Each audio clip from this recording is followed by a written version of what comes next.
Olá a todos os estudantes, profissionais, colegas e alunos que se interessem pelo tema do direito civil.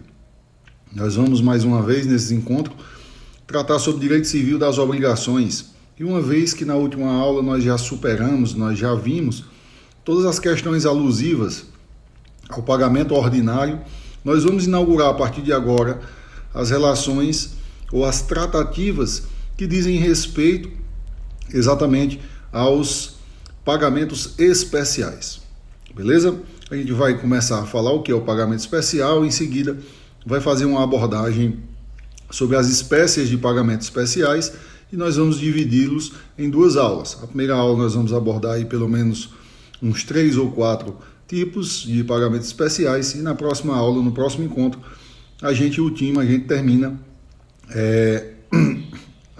as demais classificações de pagamentos especiais, beleza? Então vamos lá. Como vocês já sabem, o pagamento ordinário ele é a forma mais perfeita, a forma ideal de satisfação e extinção da obrigação. O pagamento especial, por sua vez, também é uma forma de pagamento, também é um meio de extinção daquela obrigação, só que ela não segue com perfeição os requisitos do pagamento. E sempre que há uma dificuldade, sempre que há um empecilho para a constituição do pagamento ordinário, se tem como alternativa exatamente a satisfação através de um pagamento especial. Ou seja, eu costumo dizer que, havendo alguma ruptura, havendo algum impasse que inviabilize o pagamento ordinário, se terá as formas especiais ou indiretas de pagamento para satisfazer, para resolver aquela obrigação através de sua extinção, uma vez que claramente o intuito de se constituir uma obrigação é que esta seja satisfeita ou de forma mais perfeita possível. A primeira espécie de pagamento especial que a gente vai tratar trata exatamente da consignação em pagamento. Acho que muita gente já ouviu esse nome, consignação em pagamento, ação de consignação, pagamento consignado, e a gente vai tratar exatamente de elucidar as questões pertinentes a essa espécie de pagamento especial. Vejam vocês que é inequívoco, é evidente que o credor tem direito à satisfação da obrigação, inclusive compelindo o devedor, através de execução forçada, execução judicial, cobrança extrajudicial dentro dos modos legais, ele tem o direito a compelir, a tentar, em última hipótese, inclusive forçadamente, através da justiça, a receber aquele crédito que lhe está sendo sonegado. Pois bem, isso é inequívoco, isso é inelutável. Mas raciocinem comigo, se também não seria o caso de se ter como direito do devedor a sua desvinculação, a sua liberdade quanto àquele débito em que ele é devedor. Assim sendo, o devedor, em algumas circunstâncias, pode se ver na mesma situação de dificuldade, ora, não para que receba o seu crédito, mas sim para que ele satisfaça o seu débito. Parece inimaginável que um credor não queira receber, mas acontece, e acontece muito.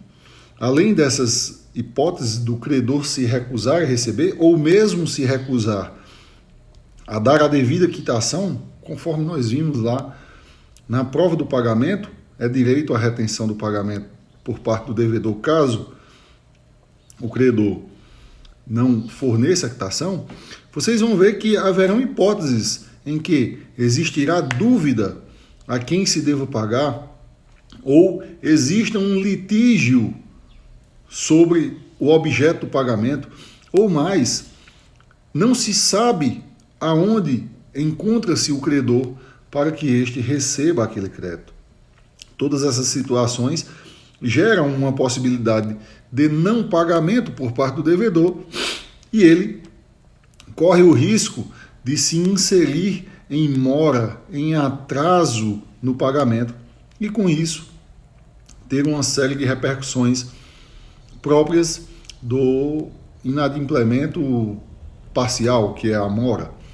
Assim sendo, houve-se por bem o legislador criar um mecanismo de defesa para o devedor, em que ele vai poder se desvincular daquela obrigação, mesmo diante de alguma dificuldade, mesmo diante de algum empecilho para o pagamento desta obrigação perante o credor. E aí nós vamos ver, e aí eu estou falando exatamente da consignação em pagamento, que é o aspecto obrigacional e que tem, inclusive, uma repercussão judicial, uma ação própria, nominal, chamada ação de consignação em pagamento. E aí vocês vão ver que ela pode ser judicial e também pode ser bancária. Vamos passar, então, a ver algumas alusões desta modalidade especial de pagamento.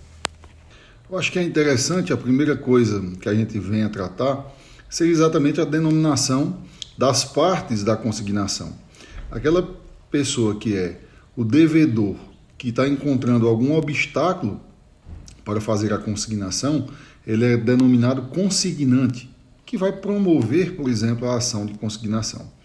Já aquele que vai ser demandado, que é, no caso, o credor que está recusando ou apresentando alguma dificuldade de identificação, litígio, é denominado consignatário, ou seja, aquele que recebe através da consignação. E a coisa que é objeto daquele ato de consignação é chamado objeto consignado ou simplesmente consignado. Vez por outra a gente encontra um erro quanto à denominação de chamar o consignatário, na verdade, de consignado. E, na verdade, consignado é o objeto ou o pagamento que está sendo levado à consignação.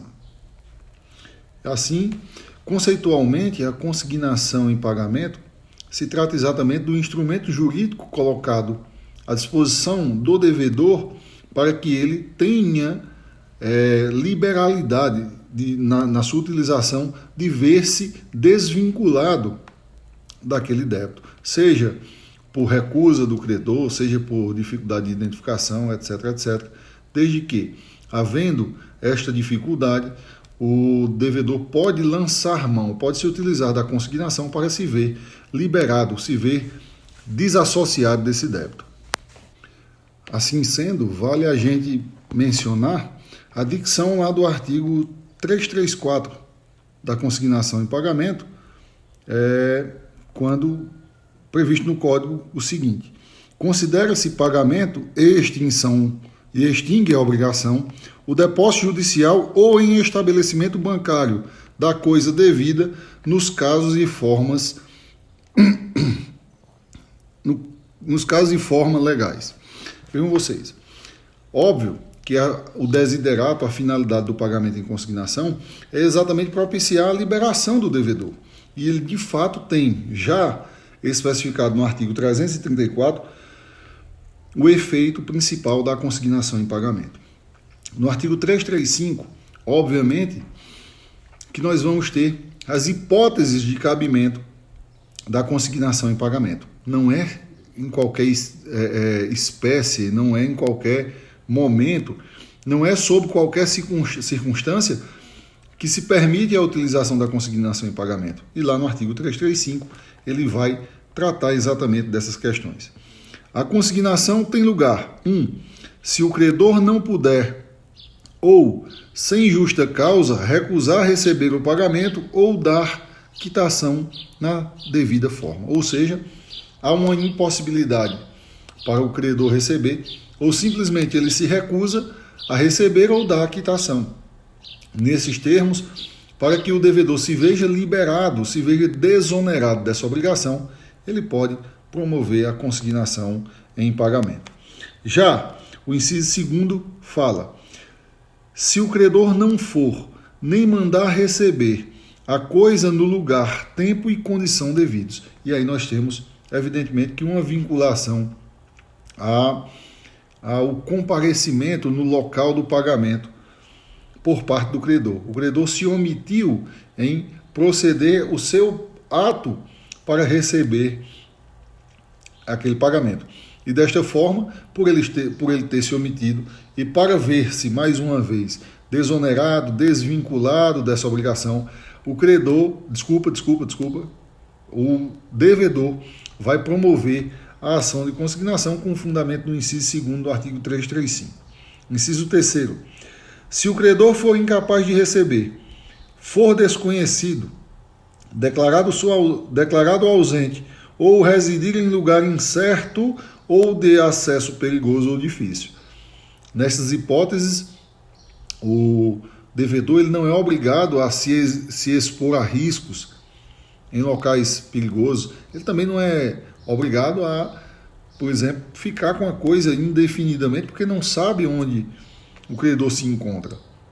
Veja que há vinculações de responsabilidade ao credor para receber aquela obrigação. O interessado, inclusive, é ele, tanto quanto o devedor.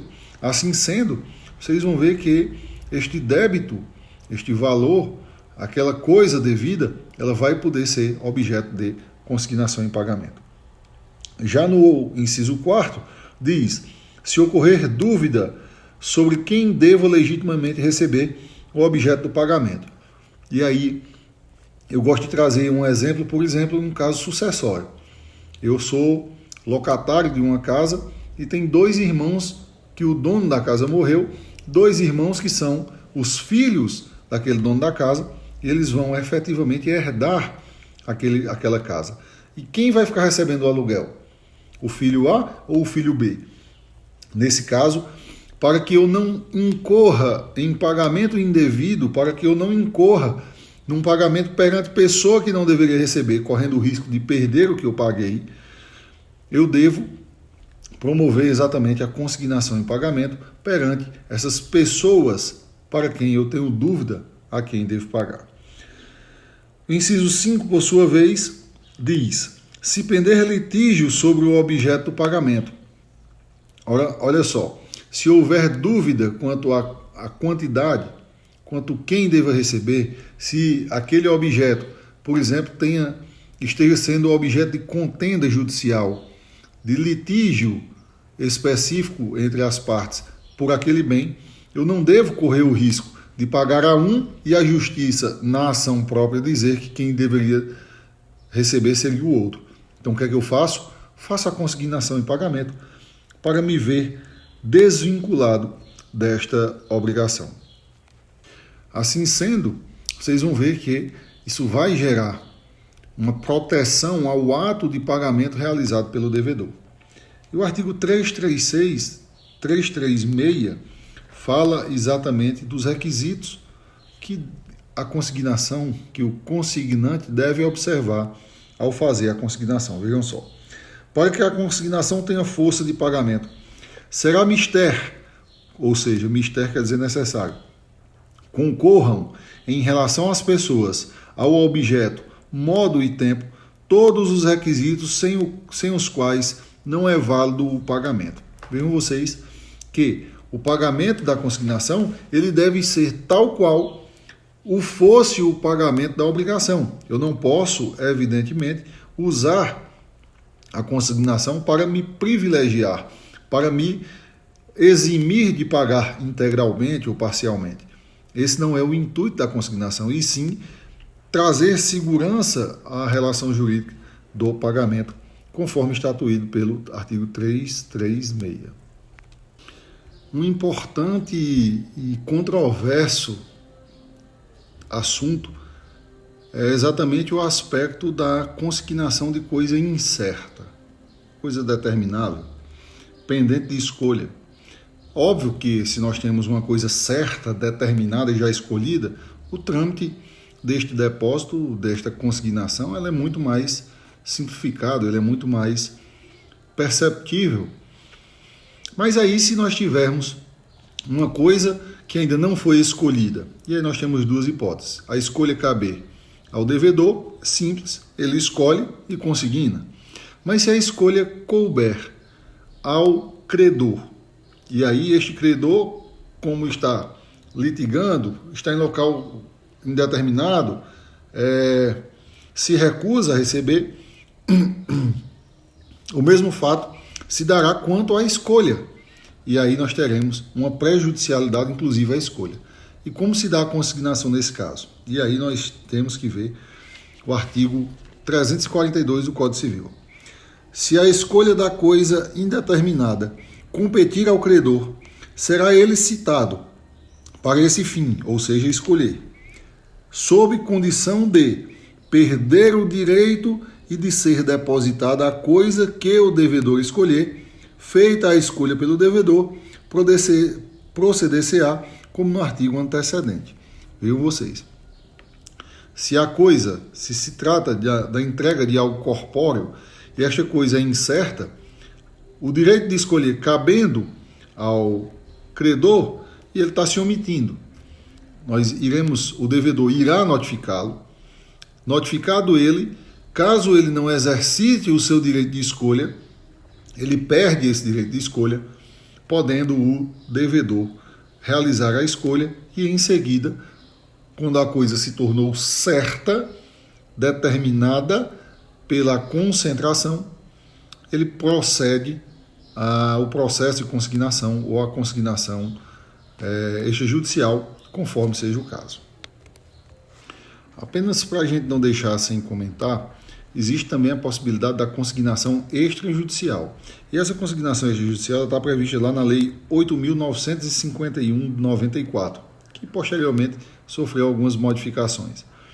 Mas ela prevê que a consignação também pode ser feita fora da Justiça, em agências bancárias, quando se trata em dinheiro, etc, etc.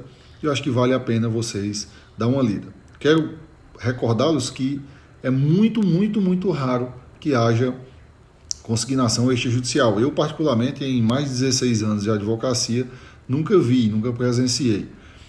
Mas não é impossível. Então, vale a pena uma leitura dedicada a esta consignação a título da aquisição deste conhecimento. A segunda espécie de pagamento especial que nós vamos tratar, trata-se exatamente do pagamento com subrogação. O pagamento com subrogação, a gente já viu boa parte dele quando a gente falava lá do pagamento de obrigação indivisível, de obrigação solidária, do pagamento feito por terceiro interessado e não interessado. A gente viu boa parte de informações pertinentes ao pagamento com subrogação. Evidentemente que a gente já tem uma boa noção sobre o que seria subrogação, sobre o que é o ato de subrogação. E subrogar-se vem exatamente de substituição.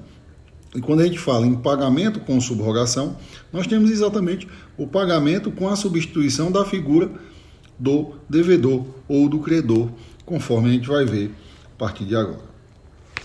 Ou seja, a subrogação ou o pagamento com subrogação é exatamente aquele pagamento realizado por terceiro, distinto do devedor, cujo o efeito será tomar o lugar do credor daquela obrigação. Vejam vocês que no pagamento com subrogação ele se distingue da cessão, porque a cessão ele substitui o credor na mesma obrigação. Já aqui nós temos a extinção da obrigação originária e se cria um vínculo creditício entre o terceiro pagador subrogado, que vai se tornar credor daquele mesmo devedor, mas em uma nova relação jurídica. Em uma relação jurídica, obviamente, que decorre do pagamento, mas que nada tem a ver com aquela obrigação originária, que se fosse a mesma obrigação, seria o caso de cessão de obrigação e não de pagamento com subrogação. Mas vale a pena vocês investigarem mais as distinções entre cessão de crédito ou cessão de obrigação e pagamento com subrogação. Vamos então falar um pouco das espécies de pagamento com subrogação. Como espécies, a gente pode elencar duas principais espécies do pagamento com subrogação. O primeiro deles é o chamado pagamento com subrogação legal. Aí, evidentemente, como o próprio nome sugere, o pagamento com subrogação legal decorre de instituição legal que vincula a terceira pessoa a substituir aquele devedor no pagamento. E aí ele efetua o pagamento e, decorrendo da lei, se torna credor daquele devedor. E a outra hipótese, pessoal, é exatamente a chamada subrogação convencional.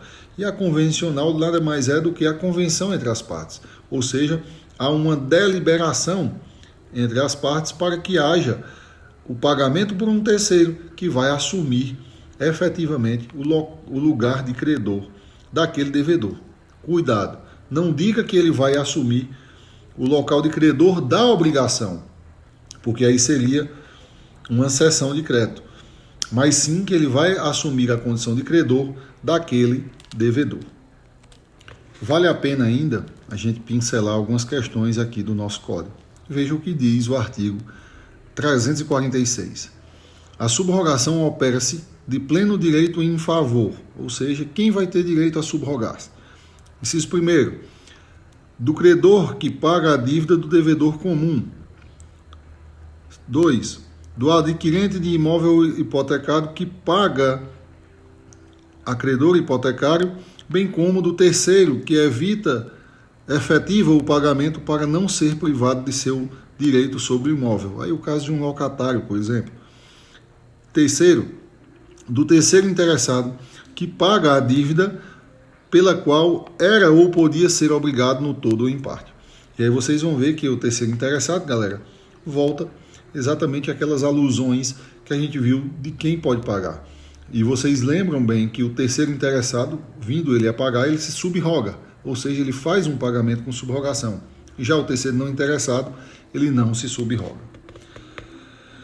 E o artigo 347 fala: a subrogação é convencional, ou seja, 346, legal, 347, convencional, quando o credor recebe o pagamento de terceiro e expressamente lhe transfere todos os seus direitos. Inciso segundo, quando terceira pessoa empresta ao devedor a quantia para solver a dívida, e aí tem que caracterizar que é para essa finalidade e identificar qual é a dívida, sob a condição expressa de ficar o mutuante subrogado nos direitos do credor satisfeito, ou seja, faz um mútuo, faz um empréstimo e aquele que emprestou se torna credor subrogado, desde que o faça de forma expressa. Eu gostaria ainda de fazer menção a um interessantíssimo artigo ainda da subrogação, que é o artigo 350. Veja só, na subrogação legal, o subrogado não poderá exercer os direitos e as ações do credor, senão até a soma que tiver desembolsado para desobrigar o devedor. Evidentemente, galera, ele fala aqui num caso de uma transação, de um acordo entre este terceiro que realizou o pagamento e o credor daquela relação jurídica. Digamos, por exemplo, que eu, como terceiro, procuro o credor que está em risco de não receber do seu devedor originário determinada quantia e proponho a ele quitar a dívida com 80% do valor devido. O valor era de R$10.000, eu quitei a dívida com 8.000. Nesse contexto, vocês vão ver que eu vou me subrogar no direito, mas esse meu direito está limitado a os R$8.000 que eu paguei. Eu não posso pagar R$8.000 ao credor e vir cobrar do devedor a quantia da suposta dívida dele, que era R$10.000. Não, isso seria um enriquecimento sem causa, um enriquecimento injustificado por parte do subrogado. Então fica aí esse alerta, devendo vocês atentarem para estas alusões. Vamos falar agora da terceira modalidade de pagamento especial, que é exatamente a imputação do pagamento. Imputação do pagamento, que eu gosto de dizer que é apontamento, ou seja, ato de apontar qual pagamento. E para isso, Evidentemente que está claramente determinado que para que eu precise apontar qual dos débitos eu estou pagando, eu na condição de devedor, eu preciso ter como primeiro requisito a pluralidade de débitos e identidade similar entre o devedor e o credor. Ou seja, eu preciso ter, eu como devedor, vários débitos perante o mesmo credor. E aí pode surgir a necessidade da chamada imputação de pagamento, que vai consistir no ato de apontar qual dos débitos eu estou desejando pagar. Assim sendo, imputação ao pagamento nada mais é do que a determinação, a escolha e identificação dentre vários débitos do devedor, qual ele está vislumbrando, está realizando o pagamento com aquele ato. Ou seja, ele vai escolher, vai determinar qual de suas dívidas está sendo objeto de pagamento, já que seriam vários os pagamentos para saldar uma dívida com o seu credor. Para tanto, eu já mencionei um dos requisitos, que é a igualdade entre os credores e os devedores. E também é necessário que haja, óbvio, multiplicidade de débitos. E há também que as dívidas sejam líquidas, vencidas e da mesma natureza, ou seja, eu não posso ter uma obrigação de fazer e uma obrigação de dar. Eu tenho que ter todas as obrigações, por exemplo, de dar, para a gente poder satisfazer através da imputação do pagamento, para que seja permitida a realização do pagamento através dessa imputação. Por óbvio, vocês vão ver lá no artigo 352 que a imputação ele é um ato originariamente pertinente e peculiar ao devedor, que ele diz, a pessoa obrigada, devedor, por 2 ou mais débitos da mesma natureza a um só credor, identidade de credor e devedor, tem o direito de indicar a qual deles oferece pagamento, se todos forem líquidos e vencidos. Ou seja, estão aqui os requisitos e quem de direito exercitará a imputação.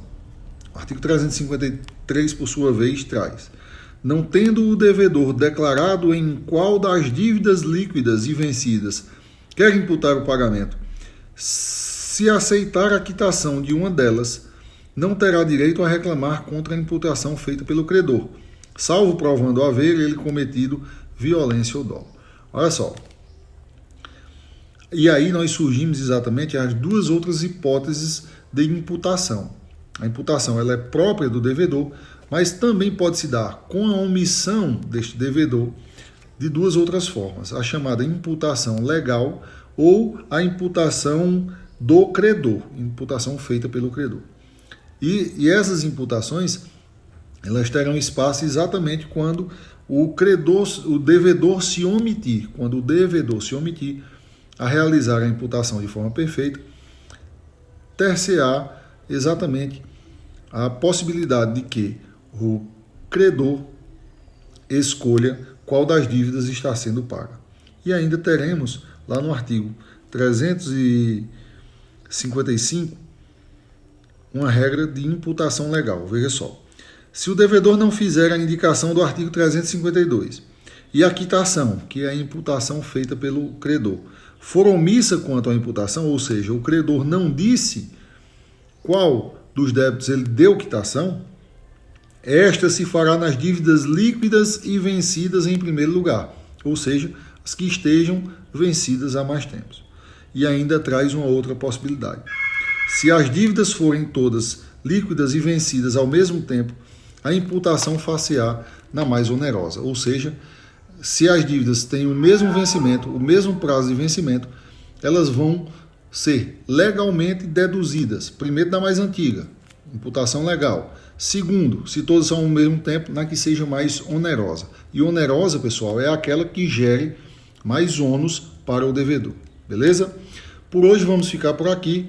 Falamos dessas 3 modalidades de pagamentos especiais e em breve a gente vai dar continuidade ao nosso estudo, dar continuidade aos pagamentos especiais. Tchau, obrigado. Até a próxima, que estão tocando a campainha. Fui!